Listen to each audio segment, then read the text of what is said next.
many people might not know that you went back with Don well before Channel 13, correct? Yeah, as a matter of fact, Rich, we started together, or we worked together back in the mid-60s at WMBD radio and television in Peoria.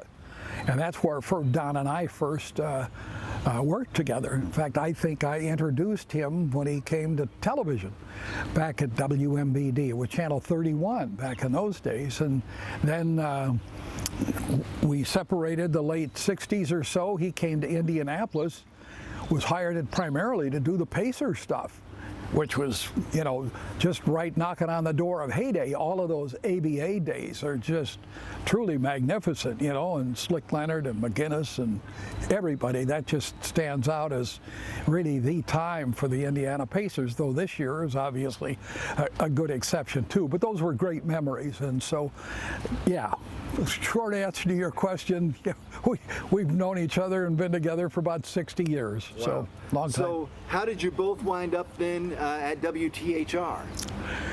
Well, interestingly enough, I was interviewed when I was in Peoria. They were looking for a weather guy, and that didn't happen at the time, but then they also were looking for somebody to do the Pacers. And so they got a hold of Don.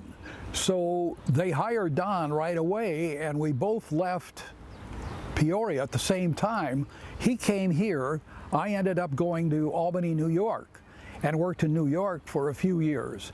And then they were still looking for the weather person here in Indianapolis, and fortunately they called, and Don says, oh, I think I know that turkey, he should be all right, you know. So one thing led to another, and I showed up in 72, and he was pestering me ever since. Well, you take me to my next point in pestering, because I don't know for how many years then, you know, Bob did the weather, and then Don did sports right after, right? But as you know, as a former sports guy, he was very adamant about I better not cut into his 4 minutes a time, you know, because he writes a tight script. He's worked all day on it, and it was his daily masterpiece, and he wanted to be sure that 1 second or 5 seconds of that didn't get lost because the old weather guy went long. So there was always that rule, don't go long. And that's what I always admired about Don, and something, you know, that I take a lot of pride in is Don was a speech and English major, and he was a terrific writer, and he really worked at the craft of writing a sportscast, didn't he? Oh, he did. He did. I mean, he was Mr. Perfection, and he wanted to have the ideal package. I guess it's just like Coach Knight always wanted to have that absolute perfect game. Well, that was Don's attitude toward every show he did and all of the things that he did. But what's interesting is a lot of people, you know from experience, he was the one we referred to as the resident grammarian. Anybody needed, you know, he could write verse and chapter here from the Harbrace Manual of Grammar. Everybody would come to Don's desk and he would correct them. I mean, he would just go nuts with a revert back, or I don't know what some of the other ones, totally destroyed or whatever. I mean, his hair was getting on fire, you know, when people do that.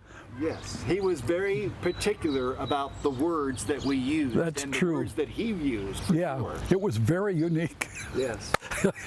Wham.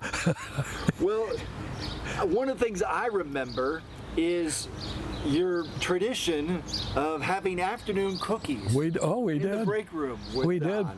But tell me about your friendship, and not just your being a coworker. I mean, he was so much more than that, right? Oh, sure. Well, he welcomed, you know, my wife and I to Indianapolis, and our kids, you know, my boys are about the same age as Lisa and Amy Hein. So we did a lot of stuff together, a lot of socialized together and party together, and, you know, hopefully there's no videotape around. If there is, I urge you to burn it, of some of the times around New Year's Eve we'd get dressed up and everything for the news show, because we had to do that. And then we'd go out together. So we wore some pretty ugly costumes back in those days. But yeah, it was that, and then, you know, he got me entree to the sports desk when the Pacers were playing, and just by hook or crook, I got to know many of the Pacers at that time, George McGinnis and Billy Keller and all of those great guys that you know and continued to be friends, forever.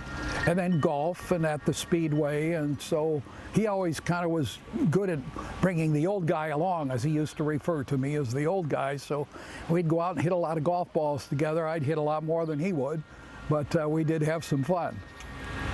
So how would you describe Don as a sportscaster, but also as a friend and as a person? What will you remember and describe Don? Oh, he was just 100% focused on his job of what he wanted to do and communicate. And as you say, he wanted to communicate in the right way, and he was a good mentor for a lot of younger people too. And I think he's the first one that started the athlete of the week or the month or whatever to highlight not only sports ability but the academic achievements of a lot of these kids. And he just made it a point of how important it was to recognize those people and be an example to them, not only as an athlete but a knowledgeable grammarian too, if we can be that specific. But he was just very focused on doing the best job he could, with the people that he worked with, and setting a good example, not only in television, but out too. Don had his own opinions, but he never wavered, I mean, he was strong in that. He had some opinions that people didn't like. Well, it was tough. If Don felt it was right, it was right. And as you know, the legendary coach Bob Knight, banned him from IU for I don't know how many years, that he wasn't to set foot at the field house down there in Bloomington. And then all of a sudden Bob Knight heard something where Don was defending him. I don't remember what the circumstances were, and the telephone rang one day and Bob Knight says, "Don, maybe you're not a big jerk as I thought you were, so come on down and let's get together again." And that's just the way it worked with him. People respected his opinions. For sure. Now, earlier you used the word pester.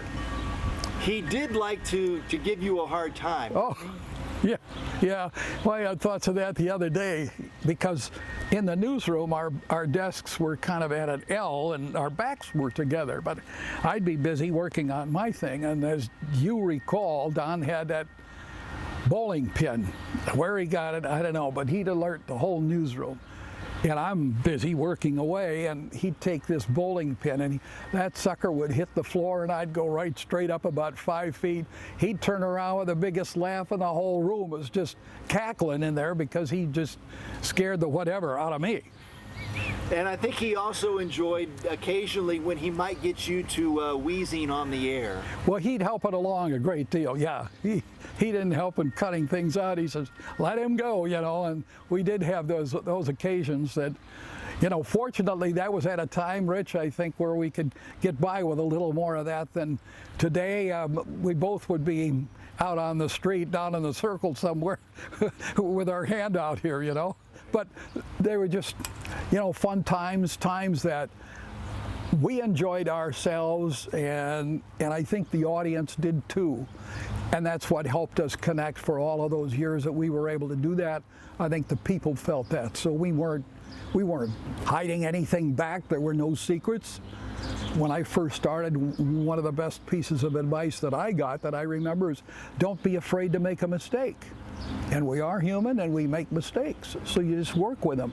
And in live television in those days, you have to adapt. And that's what happens. And I think that you and Don can take great pride in, you were there, both of you, for a long time, but Channel 13 went through some lean years, and you were there for the ride back to the top, and you guys were really a big part of that, both of you. Yeah, we were probably fifth in a 3 or 4 station market back in the early 70s. Then after the station was purchased by the Wolf family in the late 70s, we had Chris Duffy as our general manager. He did, really big time promotions for us. There's a big promotion of I'm sitting at a desk up there, and the acoustic ceiling is coming down all over, and then the camera goes up, and it's Don Hein dribbling a basketball in his office net, and I'm looking up, and all this stuff is coming down. So just a lot of different promos that were so unique to the normal promo in television in those days. So we were fortunate in having management and an ownership that let you do those things and support it. It's made a difference, I think, with the audience. As we close, is there anything else that you would want people to know about Don that maybe they didn't know, or something to remind us about today? Oh, you just always knew where Don was coming from, you know? He was your friend. Boy, he was your friend forever. And he just, you know, cherished friendships were really important to him. And I think being a true professional was very important to him and setting a great example. So we remember Don, all of the stuff we remember, I think, is just, whether you like it or not, it's got to bring a big smile to your face, you know. See, you go Don, you know.